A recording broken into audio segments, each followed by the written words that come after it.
Greetings, everyone. Pete Pardo here from Sea of Tranquility. Welcome to another episode of The Monsters Den.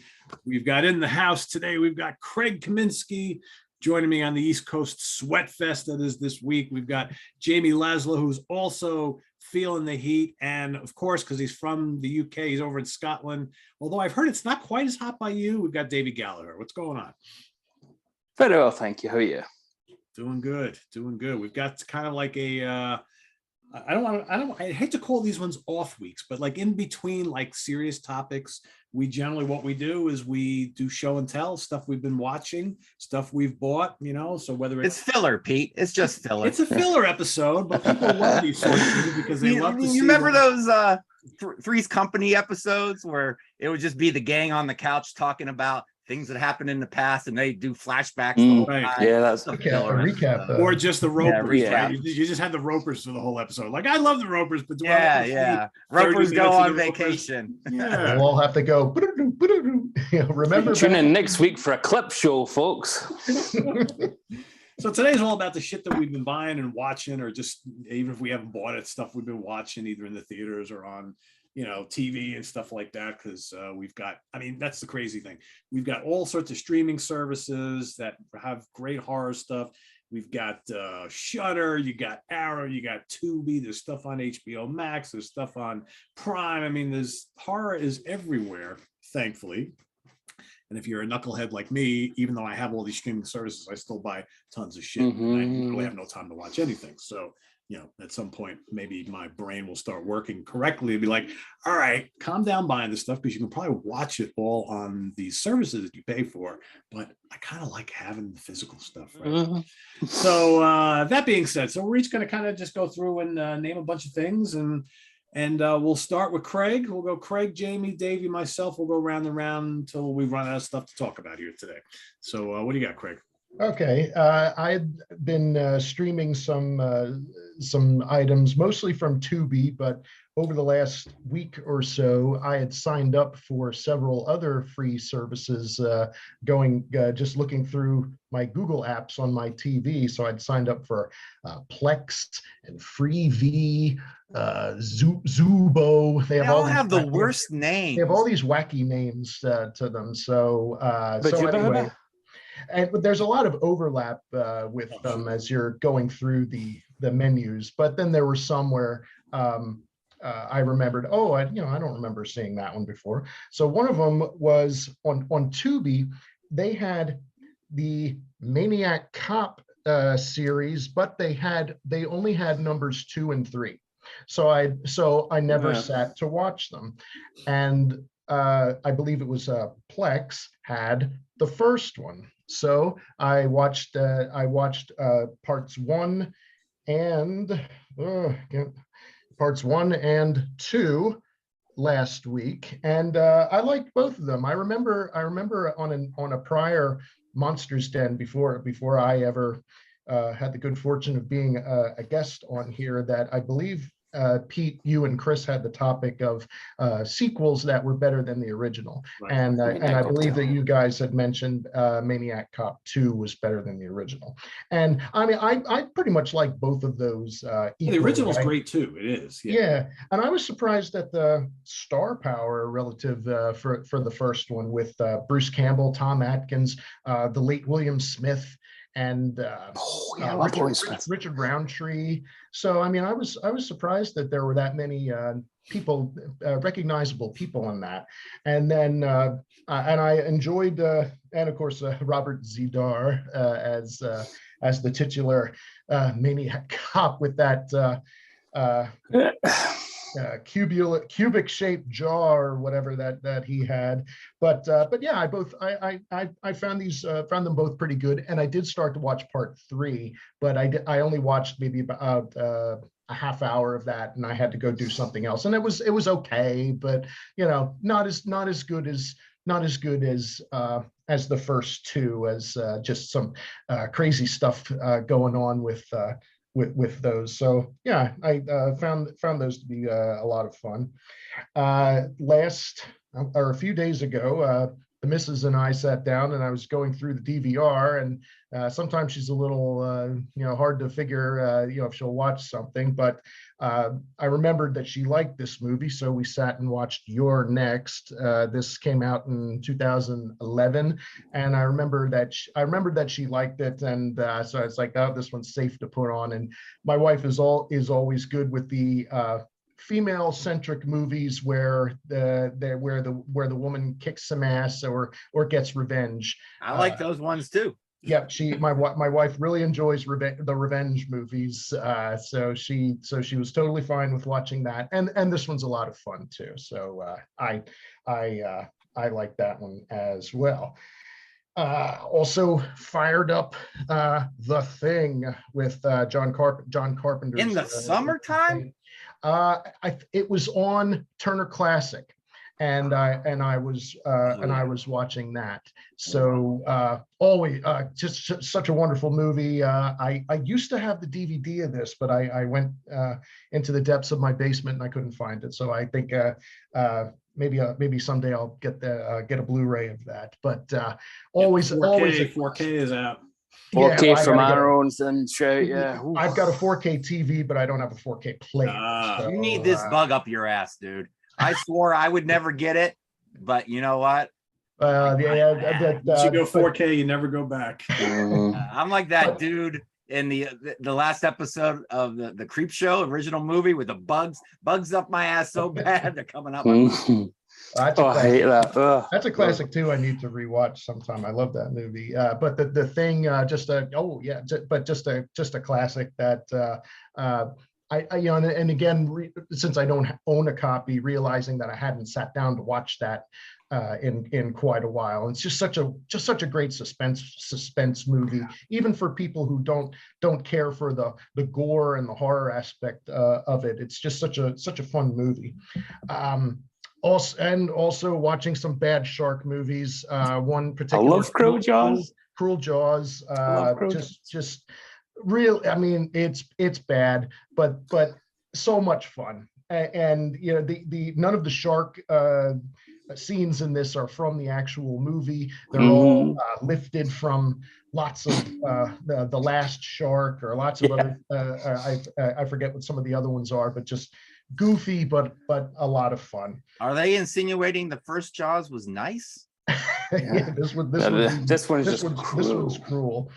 I had gotten an email from one of the other free services that I have, Kino Cult, saying that they had just added a particular movie that I remembered Chris mentioning on, again, one of the various episodes. So as soon as I saw that was on, had to fire it up. So last week I watched Stunt Rock for the first time. Oh, wow, and that was something. I mean, the music of the band called Sorcery was it was pretty interesting. I mean, there's just all the crazy stunt work that the lead actor, whose name escapes me, was doing in that movie. I mean, just really off the wall, and but a lot of fun. I mean, just there are much worse ways to kill 90 minutes than watching Stunt Rock. Another was called The Slayer from 1982. This one I watched this on Tubi. I had not seen this before. This was about two couples who go to a remote island. I believe it was actually Tybee Island in Georgia, which I've been to, which is close to Savannah. And at the time,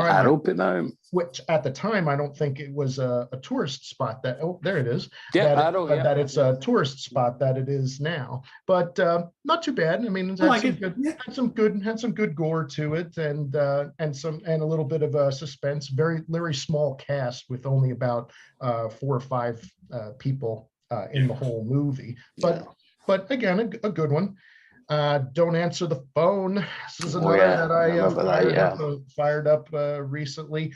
A lot of fun. Now, I'd never actually sat to watch this before, and I was surprised at some of the comedy in this, especially during there's a raid on a brothel, and it's really silly, but again, a good slasher from I believe it's from 1980. This was one that Pete, that I think you would care for, or that you would definitely like. This is on Tubi, and it's called Stony, and it's with the lovely Barbara Boucher. This is from 1969, even though on the on Tubi it says 1975. But Michael Rennie co-stars in it, and he had already passed away by 1975. The movie also co-stars Mike Preston, and if that name doesn't sound familiar, he's an Australian actor who was in The Road Warrior, who plays Papagallo, and he was also in Metal Storm: The Destruction of Jared Sin. For those who care to watch those wonderful apocalyptic early '80s 3D movies that were the fad at the time. But Pete, you'd like it. It's a caper movie where kind of a Ocean's 11-ish type movie where a bunch of people are trying to break treasure out that's hidden from under a swimming pool in the Philippines. So it's a crime and caper, and the lovely Barbara Boucher. I love her. Mhm. Yeah, So you can't go wrong with that. yeah. My wife and I watched The Bird with the Crystal Plumage a week or so ago, and I had already seen it, loved it. And again, trying to sell this to my wife, I said, "Oh, you want to watch this?" She was like, "What is that even? What is that bird?" And I said, "It'll make the title will make sense, once you get through the movie." But really, really excellent giallo from was this from 1970, Pete? Yeah, That sound about right? Yeah. that was And, 1970. Yeah. Really, really good whodunit, and trying to piece together what did this guy actually see as he was walking home that night in front of this gallery where he witnesses an attempted murder. A lot of fun. Beautifully And- shot. Beautifully shot. That gallery Yeah. is just that gallery is a character in and of itself. And just such, and it's some giallos are a little bit hard to follow, or the plots are kind of go in 10 directions. This one's pretty streamlined, and I think it's pretty enjoyable. Santi's great. And the last, which is just I've been watching a whole bunch of Andy Sedaris movies, and these are from the mid '80s up into the '90s.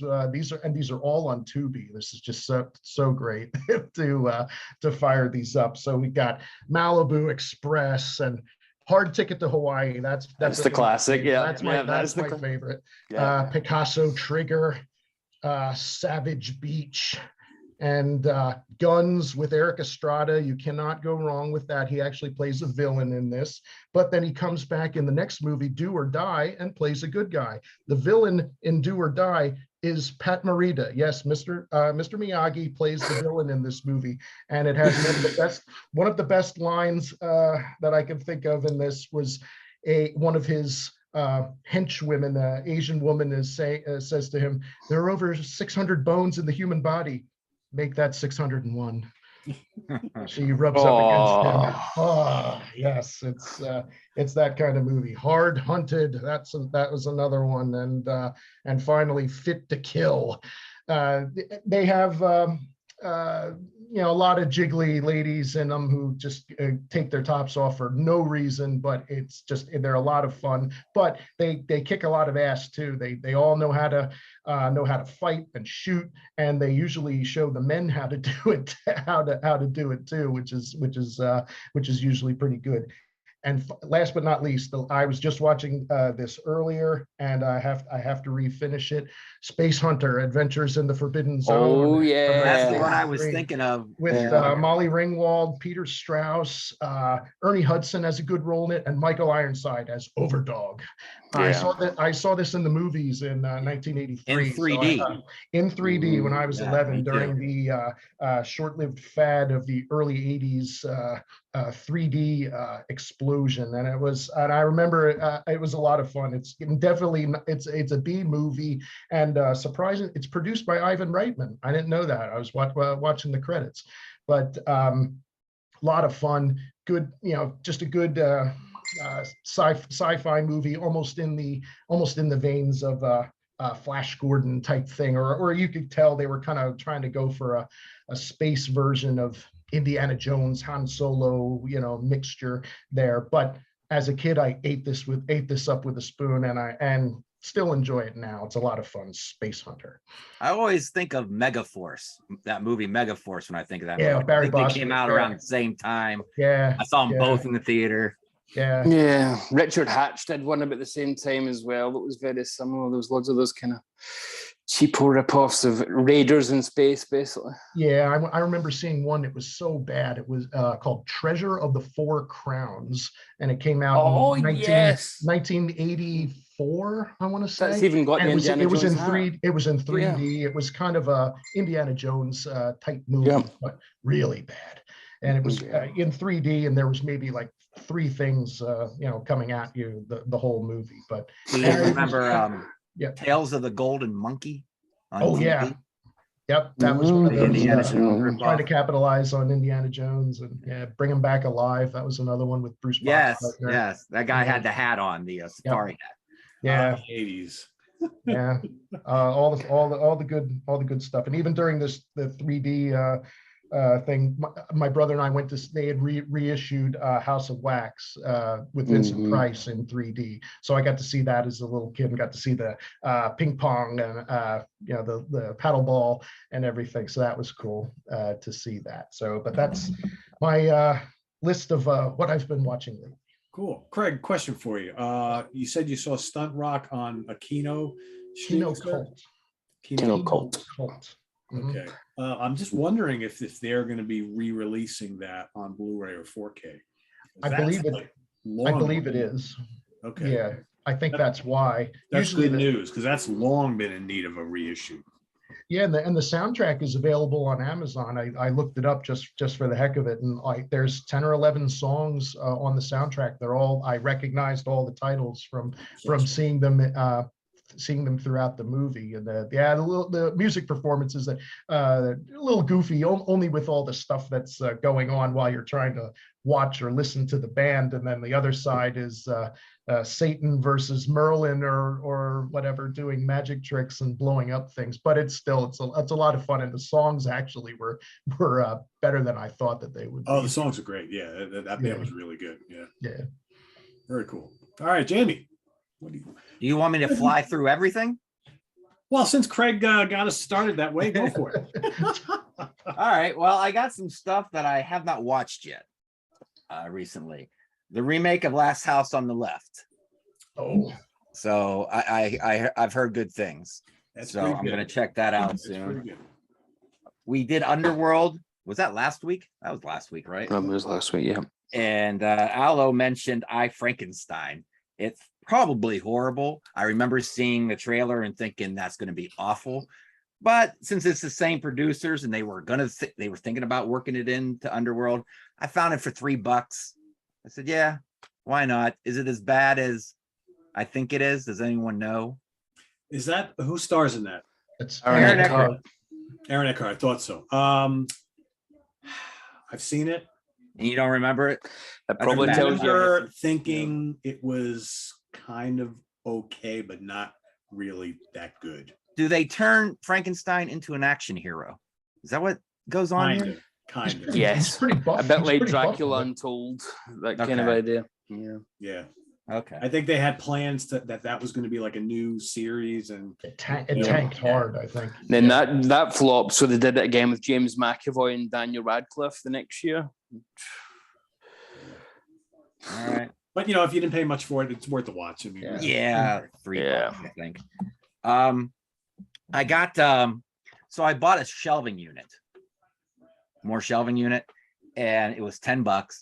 And the chick said, I'll throw in all the DVDs that are in there, junk that nobody wants. There's a good stack. There's probably like 30 or 40 in there. And so I bought the shelving unit for $10. I traded in all the DVDs and got $20. So I got the shelving unit and $10. There's one crappy DVD I kept because I never saw it. I kind of remember it. Daybreakers. I love that. That's the Ethan Hawke, who I like. Hawke. Willem Dafoe. I'm like, this is probably pretty good. I wish it was. Yeah, it's pretty good. Yeah. 2009-ish, something like that. Yeah, 9 or 10, David. I think. Yeah, I'll check it out. It deserves. It's not bad. I own it. Probably. It's not bad. I've watched it many times. That's a fun bad movie. Yeah. Willem Dafoe going over the top will always do it for me. Oh yeah. Cool. And More on that later. and Barnes and Noble had their Criterion sale. Oh And yes. I made the joke before that for one weekend they're all normal price instead of twice as much as everyone else. So yay, go and buy them for normal price for one weekend. And I got The Uninvited. Nice. Which Oh, when I yeah. bought it, I thought I never saw, and then I was watching it. And I said, "Son of a bitch, I saw this movie. I just forgot it was called The Uninvited." And I don't think I ever saw the poster for it before, so it seemed new at the time. But yeah, I like it. It's good. It's worth having in the collection. That's great. Terrific. And Classic. like you, Pete, I got a soft spot for the old black and white horror movies. Yeah. It just make me feel warm inside for some reason. Yep. More on that later. I also picked up the 4K. This isn't horror, but it's film noir. Double Indemnity, Love, which great movie. I tried to get my wife to watch with me. I was like, "All right, you're gonna watch some film noir because to be really good film noir, it has to be from the 40s.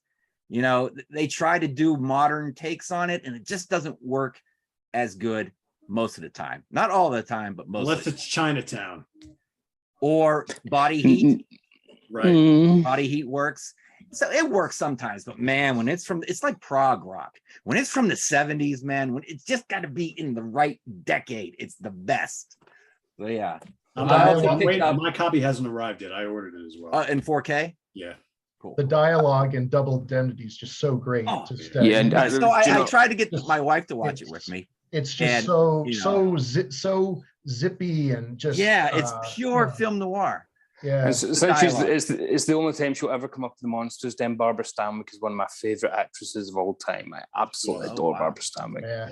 Just she did not need to be the girl in a movie. She was the leading person, no matter who she was in. Just phenomenal actress. And Davey, isn't that the movie where it's Edward G. says, Edward G. Robbins. Listen to your little man. What does the little man tell you? Listen, little man. Yeah. You know what? I'm keeping my normal Blu-ray because I haven't watched it yet, but it has the remake TV version of it, like 1982 or something like that. So I'm going to keep that too and watch that one day. I always say I'm going to watch these one day, and I'll be dead with about 400 of these that I never fucking saw. But I tried to get the wife to watch this, and Fred McMurray, he's doing his hard-boiled. Hold on to that cheap cigar of yours, and I'm like, oh, how's the wife going to handle it? All my pets started acting up, barking, clawing at things. We couldn't finish it, and I think my wife kind of went saved by the pets. Now I can start watching my gardening videos again on YouTube. That and Sunset Boulevard. I can watch them anytime. Yes. Sunset Boulevard. That's great. You can rewatch these like almost once a week. Yeah. I also got Roma, which is non-horror, the furthest thing from Roma. Yeah. Horror, but it's a beautiful movie. Earlier this summer, I picked up the Ultraman. The original. You buy Ultraman, you don't know what you're buying. Are you buying the cartoon? Are you buying the 90s version? Are you buying the one that came out before this that I didn't even know existed until I saw it next to this one? Ultraman Zero. Yeah, I was just looking for a bit of my childhood, and it's just involving this Ultraman. More involving than I knew. So I wish it was dubbed instead of having us, what do you call it? Subtitle.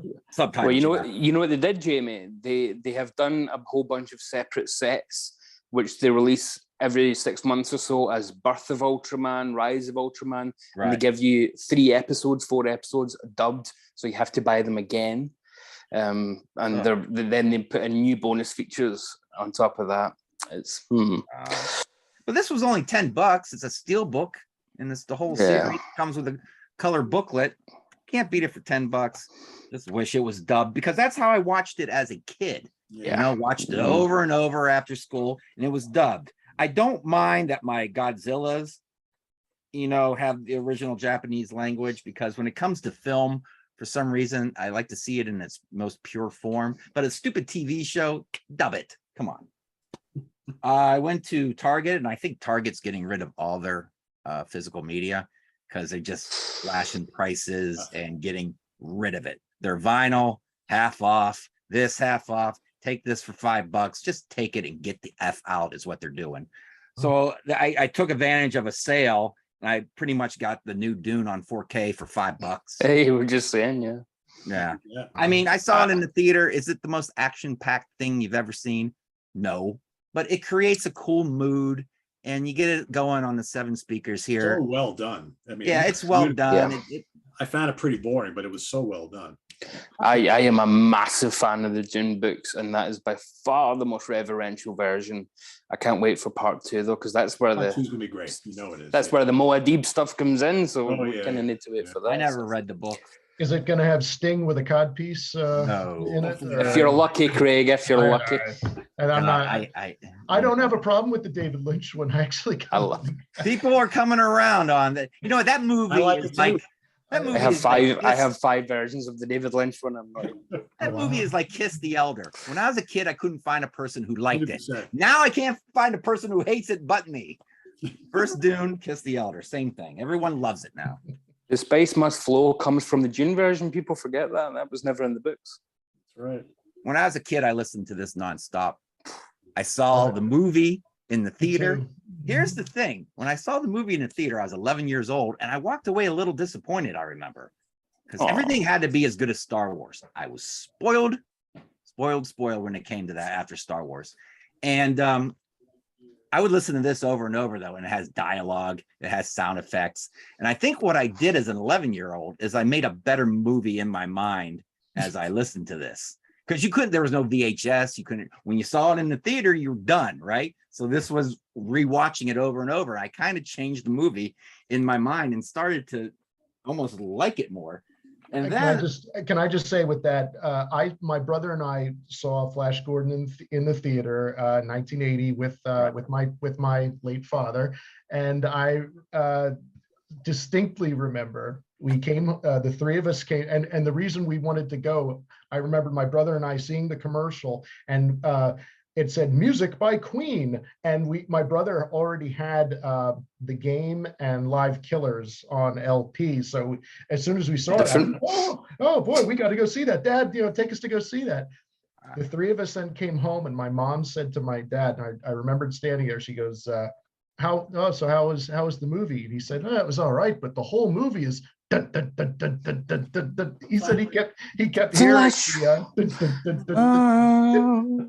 I always remember that. But I have a soft spot for that movie too. Love it. I kind of have a soft spot. I mean, I bought it on 4K. Yeah, I did a great 4K. And I rewatched it. Here's my problem. I think I find things to like it as a 52-year-old that I didn't like as an 11-year-old, which is I was a bigger movie snob at 11 than 52.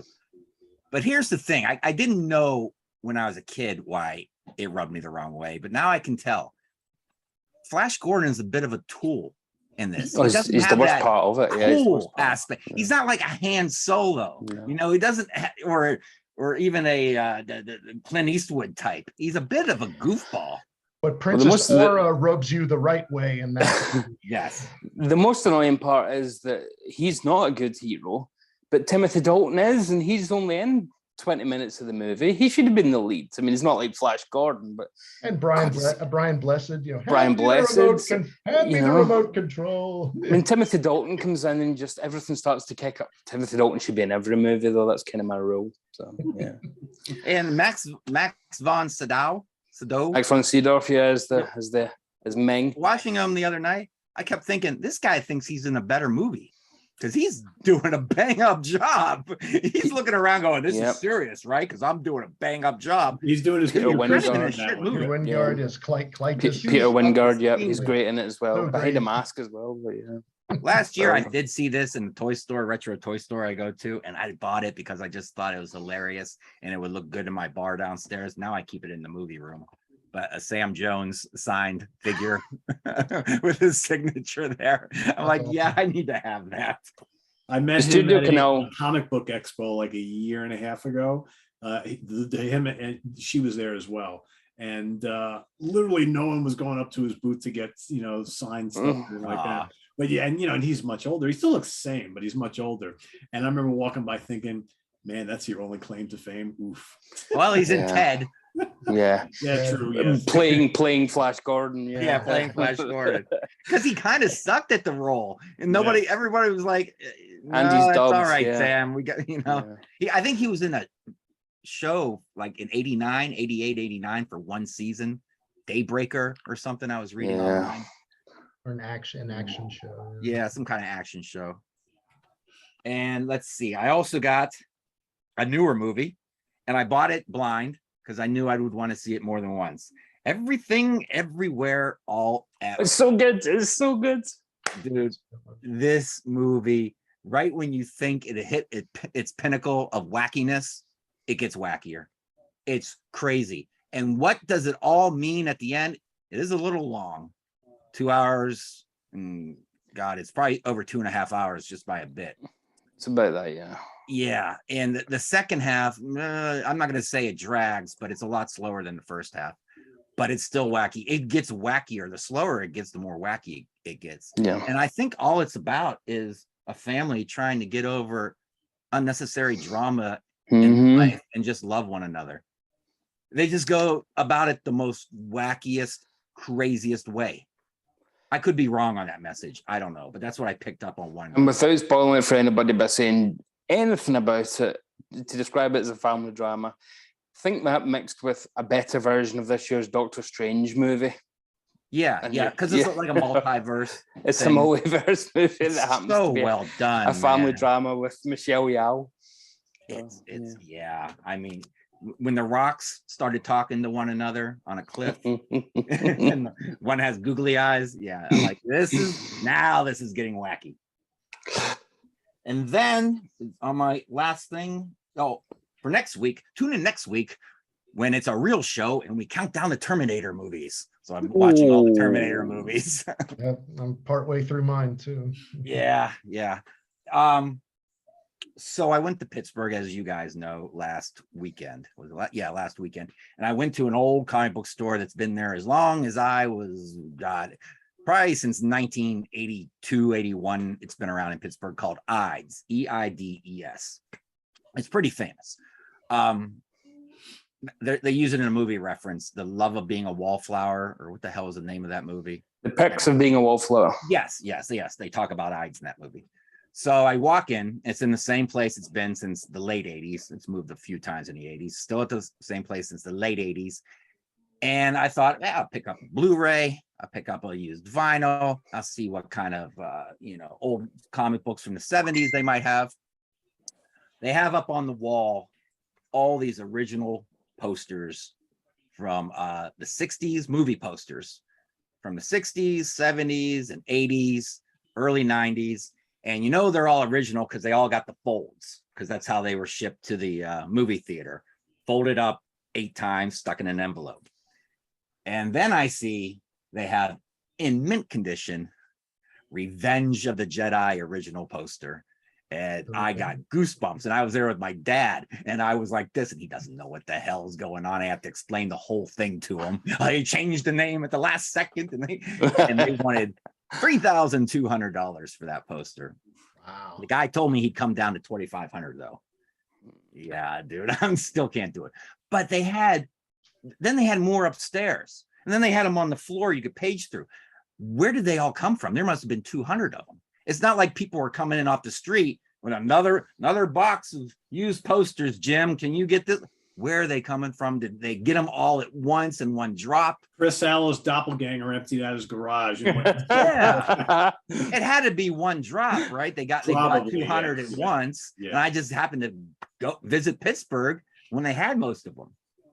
So I'm like, I'm buying one of these motherfuckers, Dad. I don't know which one. I came in for a comic book. I'm leaving with a expensive poster.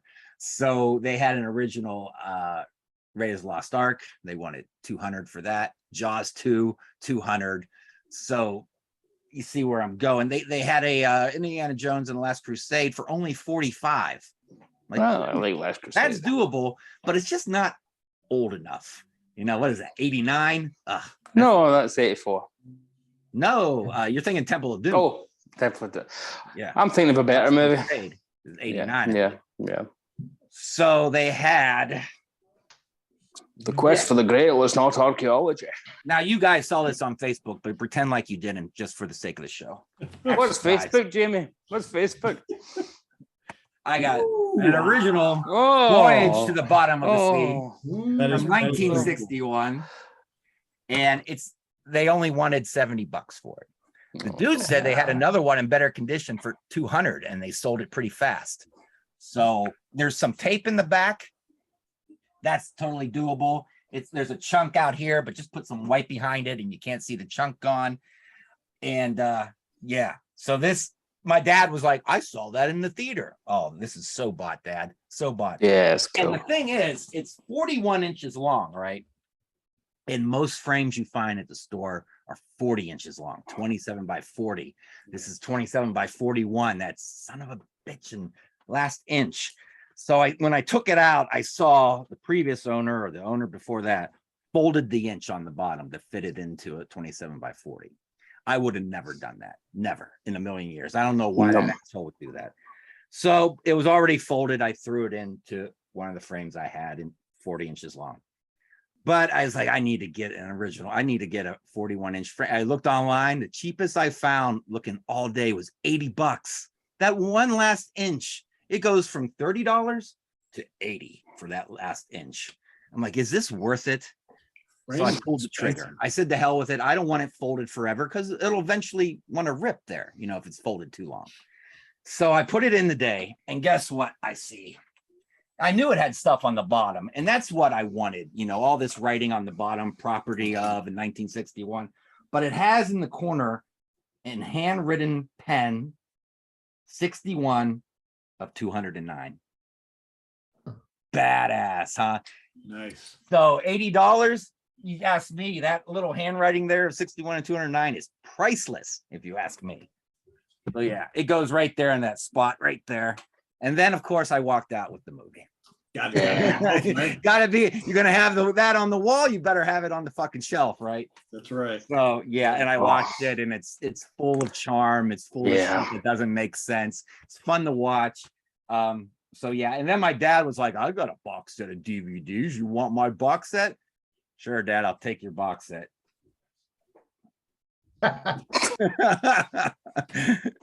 Thanks, Dad.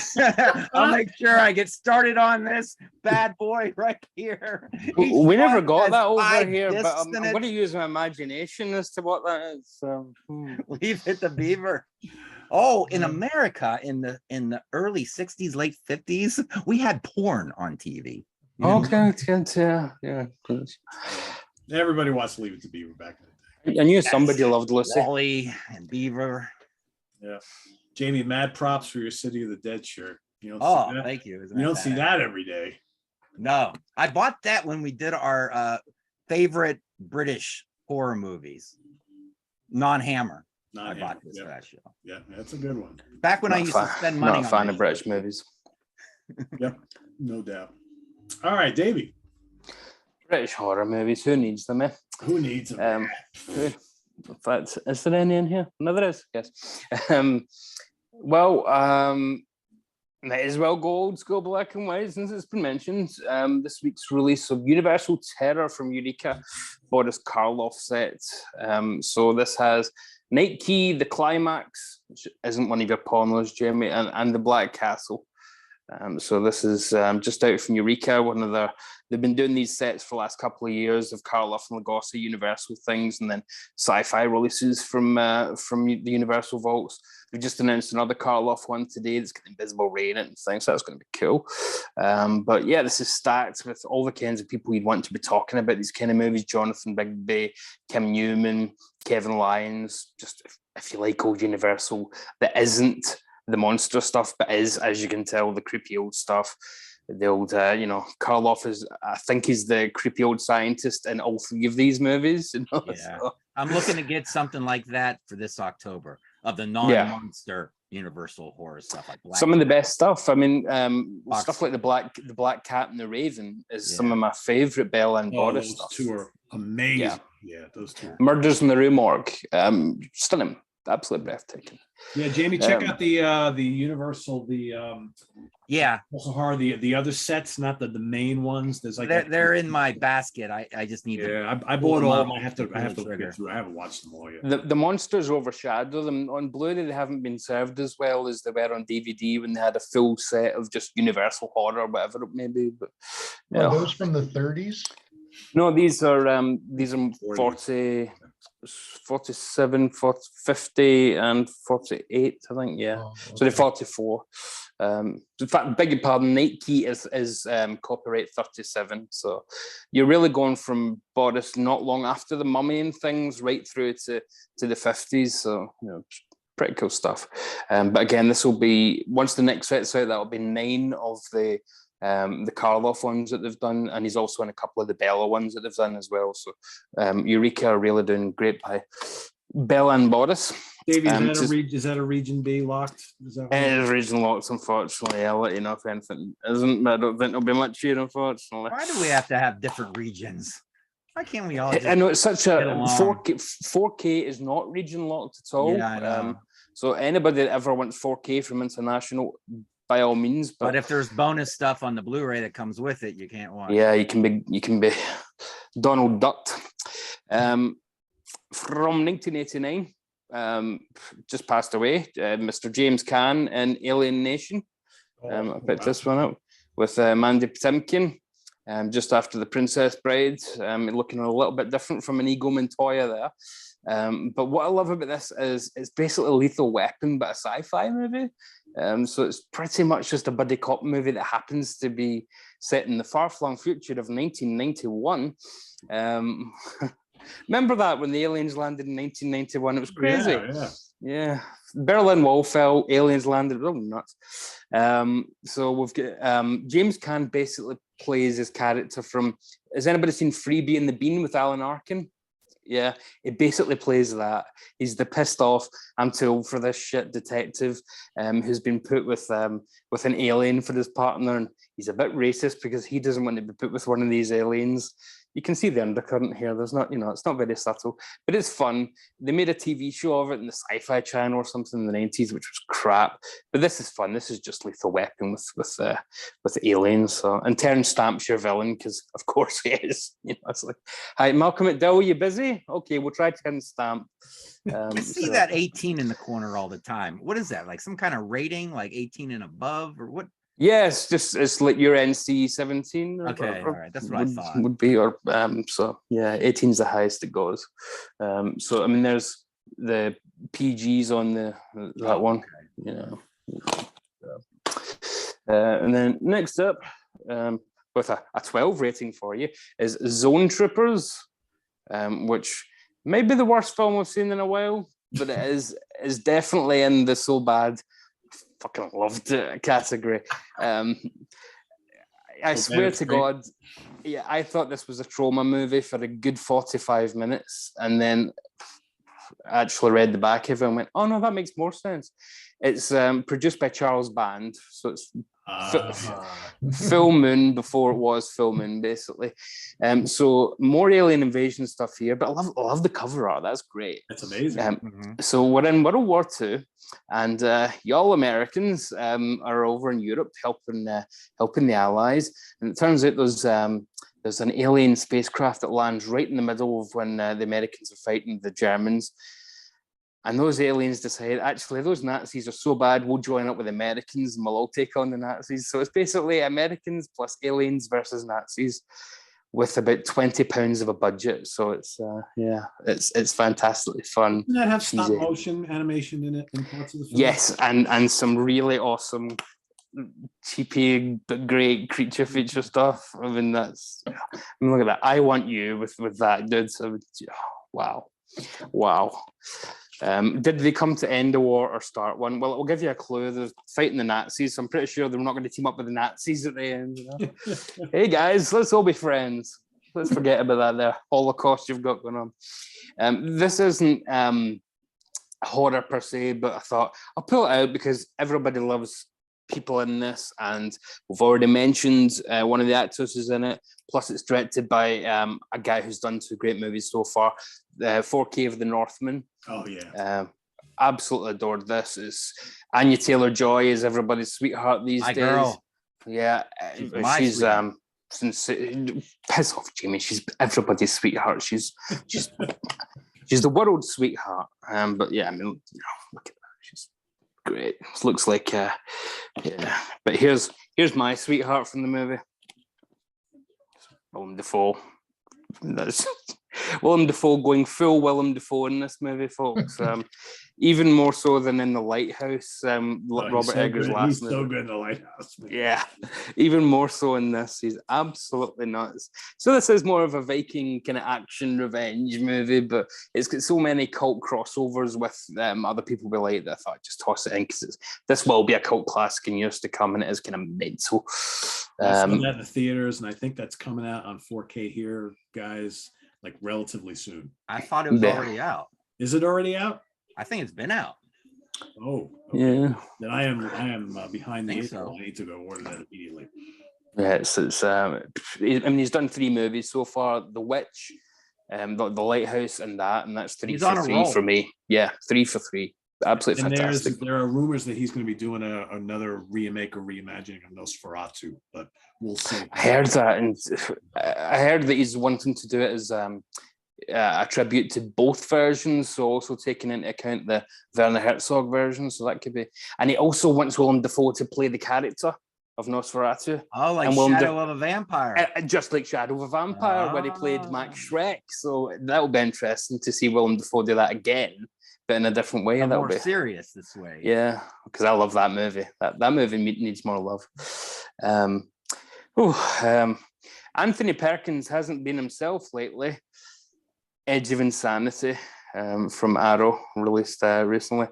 This film's absolutely bonkers. You wouldn't think to look at it that this is a Victorian set Jekyll and Hyde's Jack the Ripper movie, but that's exactly what it is. Every 10th movie I buy seems to be a Jekyll and Hyde remake. I've no idea. Just everybody seems to do it. But I mean, that doesn't sum up at all. I mean, they just seem embarrassed to say that it's actual Victorian. So they were obviously thinking, we better pretend it's much more horror looking, or, that looks more like one of his Psycho sequels, the cover of that. But it's actually really well shot. It's got a kind of giallo feel to it. It's well acted. It's got a cool cast. It's from Harry Towers, who did a lot of the Jess Franco movies, like the Christopher Lee Count Dracula as opposed to Dracula, the one who's got the mustache, and the later Fu Manchu movies. But it's a fun watch. Anthony Perkins is full Anthony Perkins in it. So he's Dr. Jekyll and Mr. Hyde. So you can probably tell which one's which there. But a fun watch. Can I just tell you real fast? I recently bought this Psycho collection. And I love Psycho 4. I just want to say that. I love Psycho 2. Second favorite. I love Psycho 2. That's my favorite of the sequels. One which I was getting it anyway because I get absolutely everything I can, which says a lot when it's this guy. But oh my god, shout of shite. The Eurocrypt of Christopher Lee, Volume 2 from Severin. They were starting to scrape the barrel with Volume 1. The barrel is just dust by now. This is just an embarrassment to everybody concerned. I'm glad. I was like, I'm glad Christopher Lee's dead, because he would have killed himself if he'd have seen this. I mean, it's just disgusting. I mean, even the back cover from Dracula and Son, makes him look like a fucking idiot. Was it kind of cheap in price? It's Severin, so not really. I mean, it's the best treatment of a pile of shit you'll ever get in your life. But it's, you can't polish a turd, but you can lacquer. The first collection had a couple of really good ones. It did. It had like Castle of the Dead and stuff. There's some good movies in that. But in here, when your best movie is probably Dracula and Son, or maybe Secret of the Red Orchid. Ooh, I mean, Dark Places might be the worst thing ever. That's Christopher Lee going around the sex shops of Amsterdam. They should have just made that a documentary and done that for real. That would have been much more entertaining, just Christopher Lee being a creepy old man. This one I did post online a couple of weeks ago when it came because it has Miguel in it. Blood of the Vampire with Barbara Hershey. Yeah, I bought that. Just adore Barbara Hershey. Barbara Shelley, I'll get that right one of these. Barbara Hershey was very young in this one. Yeah. She was a baby. Donald Wolfe, as you can see there, they do everything to say, it's Bela Lugosi. It's not Bela Lugosi, it's Donald Wolfe. But it's really fun. It's a cross between Frankenstein and Dracula with zombies. It kind of throws everything in and just sees what lands. And it's one of these movies that came out just after Hammer had really kickstarted with the color revolution and the blood and stuff. So everybody was just trying to jump on board. Barbara Shelley, of course, would make the jump to Hammer a couple of movies later, Prince of Darkness and things. And you've just seen her, Jamie. She was the scientist assistant in Quatermass in the Pit. So yeah, right, yeah. She was great in that. So yeah, but yeah, if you didn't know any better, you'd swear that was a Hammer film. I mean, it's very similar in feel and look. Yeah, and it's very much trying to be, but it's. A really cool cult one that's just been resurrected by the BFI is The Appointment with Edward Woodwards, which is a kind of supernatural cult horror, but a violin recital, and there's prophetic nightmares. It's a bit kind of the Dead Zone almost. It's regional locked, and it's one of those ones that was lost for years and was dug up in the archives of the BFI. This is a really cool movie, kind of almost sinister apocalyptic feel to it, where just real dark, it's not a cheesy horror at all. It's really bleak. Edward Woodward's his name always, once you trip, Edward Woodward. It's like the old joke, why does Edward Woodward have 4 D's in his name? Because Ewar Woowar just wouldn't cut it. But Ewar Woowar, I don't know. This is a great movie. It's almost too good to be horror. It's one of those ones where you think, oh, in a different world, this should be promoted as something else. It's actually a really great drama, but it is a terrific horror. Although, spoiler, there isn't an absolutely massive 400-foot dog in the movie at any point. That would have been too good. One of my faves, another Glasgow boy, Mr. David McCallum, in the TV show of The Invisible Man from the 70s. This is the German edition. So you can always tell what year it is for David McCallum by his hair. I mean, he's still going. He's about 300 years old and he's still in NCIS.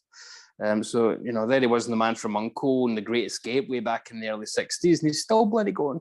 But yeah, here he is in the middle period here in The Invisible Man, which is a cool version of the story. A bit kind of Lou Ferrigno and Bill Bixby's Incredible Hulk, and how many more adventures can you really get out of this? But they cut it nice and short, it's like, oh, he's in trouble again. He's going to have to move to another town and see if he can find the cure. That was a big thing in the 70s, wasn't it? Planet of the Apes TV show did that as well. Like every week they would go from town to town, the littlest hobo town to town. Highway to Heaven. Yeah. 2018. Yeah. That werewolf show, remember that? That was the exact same thing as the Hulk as well. It's just every week. Yeah, well, you think it would be cheaper to have one set all the time rather than just having to find locations every week, but I guess not. It was the 70s. They were all coked out their tits. Who cares? I should have put this with the violin recital because here's a piano recital one. With one of my favourite actors of all time, Mr. Alan Alda, the Mephisto Waltz. A really good, almost a bit like The Changeling, that kind of tone, I'd say, is the kind of tone of this movie. So it's a more cerebral horror, but not you have to think too much. Just a kind of deeper horror where it's more horrific, that kind of Omen era where things were, they weren't about the sensationalism, they were more about the creepiness and the tone and whatnot. And Alan Alda, I love MASH to bits, all 11 series of MASH, but I kind of hate the fact that we missed Alan Alda on the big screen for 11 years. That kind of really, but we've got Jacqueline Bisset in here as well, so yeah. I have some MASH beer still in the 6-pack. Why is it not a MASH gin still? That would be the perfect. It should be. It should be, shouldn't it? Yeah. And then finally, I guess, Again, this isn't horror, but it's one of my favorite cult movies. And I'm so glad that Severin, although they absolutely fucked me over with that Christopher Lee set being so abysmal, they released one of the movies that I have been begging for years, because I have such nostalgia for it. It is Alan Arkin and Christopher Lee in The Return of Captain Invincible, which is one of the nuttiest movies you've ever seen in your life. It's a superhero parody at a time where there was only one superhero movie in town, and that was Christopher Reeve's Superman. So this is 1981 or 82. Alan Arkin's a drunk superhero from the 40s who's been called back into action to defeat his old enemy, Mr. Midnight, played by Christopher Lee. Superman's got kryptonite, we know, the Green Lantern's got yellow, can defeat the Green Lantern. All that you need to defeat Captain Invincible, booze. So Christopher Lee uses booze to defeat, it's brilliant. And it's a musical as well. And Christopher Lee sings, I am not joking, Christopher Lee sings a song about cocktails. You get the soundtrack included with 2 songs by Christopher Lee on it, nice. which might be the greatest thing I've ever heard in my life. And it's written by Richard O'Brien of the Rocky Horror Picture Show fame. So the songs are, and the song that he sings about cocktails are all using lines, names of cocktails in the song. So it's Mai Tai say that I'm old-fashioned, très fan ordinaire. That I want a fresh Manhattan with white Anglo-Saxons everywhere, black Russians, no pink lady, give her the Singapore sling. A Moscow mule is not your baby. Highball the vodka, name your sting. I could just do the whole movie. I see that. Yeah. That's great. That's great. I have watched that a few times over the years. But yeah. I literally ripped the VHS of this onto a tape, recorded it with my tape held up just to have the songs on the soundtrack. So to have the CD after all these years is I think I've got the only Christopher Lee CD collection in the world because I've got about 4 of his things. But yeah, I remember Hero at Large with John Ritter as so I think it's due a rediscovery, to be honest, now that we do have 398 billion superhero properties. I think this is well worth. Plus Alan Arkin, yeah. I adore him. Yeah. I've never heard of it. I gotta check that out. Yeah, The Return of Captain Invincible. And spoilers, there was no original Captain Invincible. So you like Little Miss Sunshine with Alan Arkin? Yeah. I watch great in that. Yes, it's terrific. And Freebie and the Bean, we just mentioned that he's the Bean. So yeah. Tubi added some Christopher Lee movies that I'd never heard of, like I think it was Meat Cleaver Massacre or something, and Albino from the late 70s. I mean, I've never even heard of these. So it was so many movies. Yeah. That guy worked a lot. Yeah. To the day he died. Yeah, I think he was dead for the last couple. Just nobody told him. Only sang on those metal albums, those power metal albums. The Charlemagne. Oh my God, that album. Oh yes, he was everywhere. And that's my whack for the month. All right, so I got a few as well here. So I think probably my favorite out of all the ones I've gotten and watched recently, and this is a classic film that I think started a lot on the Italian horror scene. Mill of the Stone Woman. Oh, from Arrow, yeah, I've got that too. Yeah, from 1960. A really, really great film. This kind of predates a lot of the popular Mario Bava films, and there's lots of rumors that he had some stuff to do with this film. He did not direct this particular film, but it also kind of predates a lot of the Gothic horror that Hammer was going to start doing just right around the corner. And if you watch it, it very much feels like a Hammer film. And this is just another great kind of slow burn movie with lots of atmosphere. You got these women. It's kind of almost like the whole Waxworks type of a storyline where you got this one kind of mad scientist guy who's kidnapping these women and turning them into these like wax creations and things like that. Really cool, really airy. Giorgio Ferroni is the director. Classic film. I will say this is one of the most impressive Arrow releases I've seen in a while. I like that packaging. Oh man, Yeah, Jamie, they're like you're getting limited your edition money's worth. arrows are always. you got the poster, you got this booklet. I have a bunch of these. My Last House on the Left, the Wes Craven one, is one of these as well. I think my Dune is also this as well. Yep. And there's loads of documentaries on the bonus features, and the transfer just looks absolutely amazing. So this is really, really good. Really psyched to get this. So Mill of the Stone Woman, that's one of my highly rated from this pick here. But what else we got? How about Werner Herzog's Nosferatu the Vampire? Hey, there we go. Yeah. Klaus Kinski. This is quite good. The lovely Isabella Adjani. Oh, Bruno Ganz. Yeah, it follows the story of the original silent film, pretty much to a T, but because it's a full color and obviously a regular feature length film, they also go into a lot of the storyline that was kind of glossed over from the original Nosferatu, from the original Dracula book. So really, really good. Not really gory. Surprising, you think there'd be like lots of nudity and stuff in this, but it's really not. But just really, really great acting. Creepy as all. 79-ish? 1979? yeah, it was 79. Yeah, it was 79. Yep. So do you want to see my Werner Herzog action figure? Look, that's Werner Herzog there. From Mandalorian. I don't even care about Star Wars, but when I heard there was a Werner Herzog action figure, I was like, I have to be first in line to buy the Werner Herzog action figures. There you go. Yep. And it's got some pretty cool featurettes on it. Apparently, Herzog and Kinski just did not see eye to eye at all. Oh yes. Oh yeah. All right, what else we got here? So some cool slasher stuff from the 80s, New Year's Evil. Classic. Yeah, Craig, I don't know if you've ever seen this, but this is I have. Yeah, this is lots of fun. And that is from Kino Lorber, who, let me tell you, they very quietly released a lot of really good shit. Thousands a week. Thousands. Oh yeah, it's out of control. I like this a lot. I put off buying this because I remember Chris went to see it in the theater the day after the 24-hour horathon last year, Craig, and he was like, it was okay. I didn't like it enough to buy it. And so I was like, all right, so I didn't bother. And then I got it for like $5. And I was like, all right, on 4K. And it's Last Night in Soho. It's brilliant. It's brilliant. I really like this a lot. And of course, Anna Taylor-Joy is Anna Taylor-Joy, yeah. Thomasin McKenzie, who's also awesome. She's in this as well. Good. Matt Smith. Really, really good film.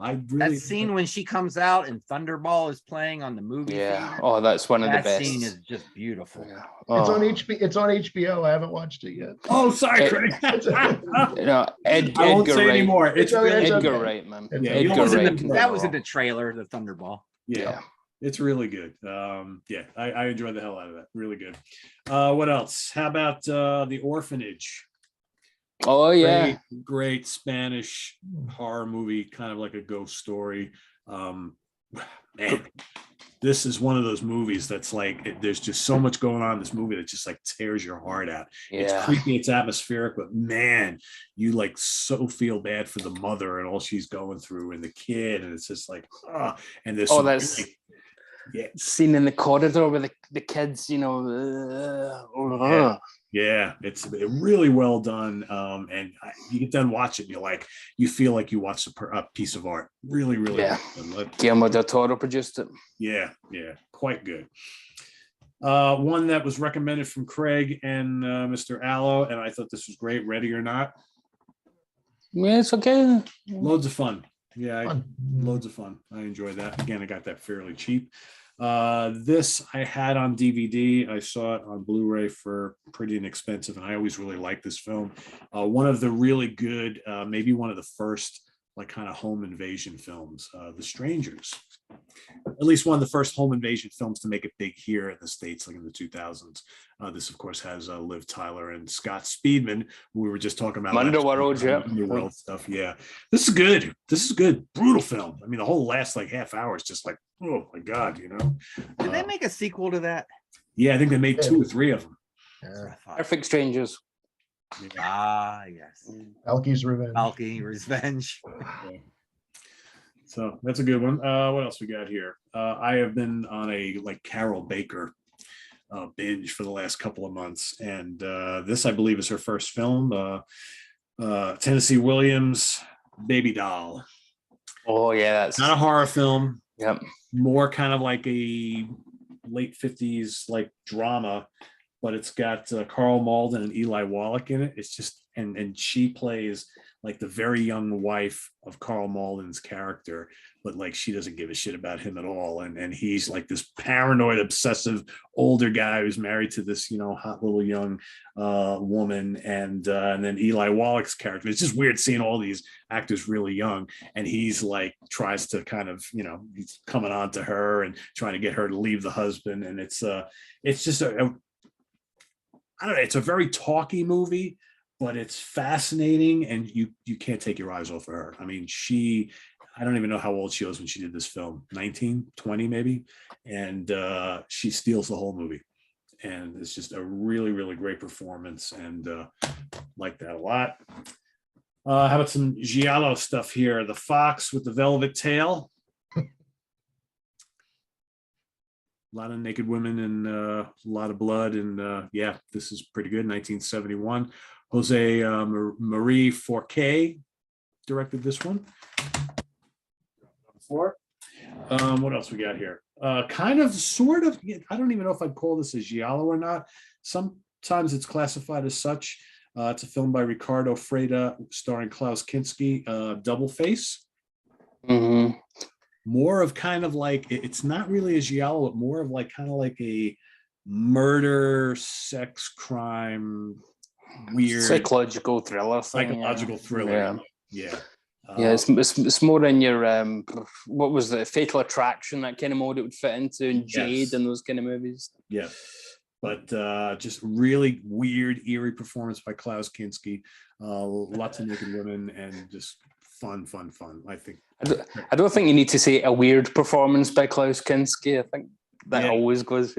Yeah. Since Rich isn't here tonight, I'm just going to spoil his because he was going to talk about this as one of his, but I'm going to do it now. Tombs of the Blind Dead. Oh yeah. This is glorious, people. It's an amazing movie. It is an amazing steel book. It's got all sorts of bonus stuff on it. It looks great. Craig, this is what we saw in the theater at 24-hour-thon by Exhumed. I really wish they would release the other ones that haven't gotten released yet on Blu-ray or 4K or something. And unless are doing a box set. Yeah, but are they really now? It's like I've heard that. I've heard it. I don't know. Well, they are definitely doing it. That's being worked on. So okay, that's all right. I still think this is a great set, and I won't give it up. No, that's the definitive version of the first one. Yeah. Oh, and the best last one. but not least, let me move these off to the side. This is also something I had on DVD. It's all the same pictures and everything, but the quality was not that good. And I saw this Blu-ray box set from Arrow come out, and I figured, you know what? I'm going to spend a little bit of money to upgrade them. And it's Cold War Creatures. Oh, yes. Sam Katzman. And yes, Creature with the Atomic Brain, The Werewolf, Zombies of Moratal, and The Giant Claw. The Giant Claw is the classic there. The Turkey from Hell. Yes. One of the worst giant monsters of all time, but it's so bad. It's good. Zombies of Moratal, very cool. I have a real soft spot for the werewolf. I think this really, really doesn't make a fucking bit of sense. Yeah. But it's so good. And I actually kind of like the werewolf makeup, although it's really weird to see a werewolf running around wearing a suit and a tie, walking around. But it's really cool. It's shot in black and white, and it looks really good. And these are good. These are just cheesy, like, late 50s, early 60s films. And just really good stuff. Really good stuff. And you can get this for pretty cheap. And as always, Arrow does a great job on them. There's good supplements and everything like that. But Cold War Creatures, 4 films from Sam Katzman. You guys make me want to buy everything. When I see you guys showing it, I'm like, I want that. We may as well just make this Curse of the Collector movie edition once a month. Isn't that what this is? Yeah, pretty much. Pretty much. Yeah. I forgot. I should give a shout out to one of our viewers. He recommended this movie to me in the comments section, and I forget who it was. He might be watching. So comment below and let us know. But he told me because I like Diabolique to get The Wages of Fear because it's the same director. Oh yeah. So I picked it up. I told him I'll pick it up, and I watched it the other night. Finally got around to it, and I'm like, oh my God, Sorceress from 1977 was a remake of this. I had no idea, and they're both great. They're both similar. They both kind of have a slow start and then get rolling, and when it gets rolling, it doesn't stop. So they're very similar. But yeah, great pickup. Where's the setting take place in that one? What's that? Where's the setting take place in that film? Are they in? Where the hell are they? Oh, you're putting me on the spot. Where are they? Is it not North Africa? Is it? South America. South American oil town. It doesn't have obviously the first of all, it's not like the Tangerine score from the Tangerine Dream score, obviously. Right. But it's got that great thing that I love in movies where they take the time to set up all the individual guys. Yeah, there's the William Friedkin movie. Yep. It sets up all the individual characters before they go on the mission. I love it when they do that. This is South America. I think that's somewhere else, though, if I remember correctly. That's a South American oil town. Yeah, it does. Okay. Well, it's weird that they use the same setting. I had South African or African, as in, because it is French, so it makes sense if they have colonies in Africa.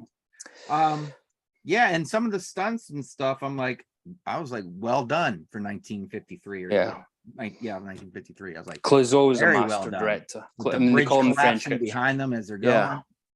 Yeah, the French Hitchcock for a reason. Yep. So I'm going to dive into that guy's work more. So I just realized I have to order the Forgotten Gialli Volume 4. Yeah, that's out.